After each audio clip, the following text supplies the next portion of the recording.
तर विधान परिषदेच्या या निकालाचे काय परिणाम होणार आहेत पाहूयात ग्राफिक्सच्या माध्यमातून।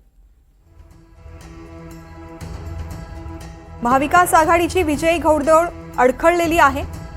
लोकसभेमध्ये मोठा विजय, मात्र विधान परिषदेमध्ये चित्र वेगळं पाहायला मिळालं। लोकसभेच्या यशानंतरही काँग्रेसची मतं फुटलीच, हे सुद्धा या निवडणुकीमुळे स्पष्ट झालंय। पवारांचा उमेदवार हरल्यामुळे आघाडीमध्ये निरुत्साह असल्याचंही दिसून येईल। उद्धव ठाकरेंच्या राजकीय रणनीतीला यश आलेलं आहे। मतं फुटल्यामुळे महाविकास आघाडीमध्ये मात्र आरोप प्रत्यारोप सुरू झाले।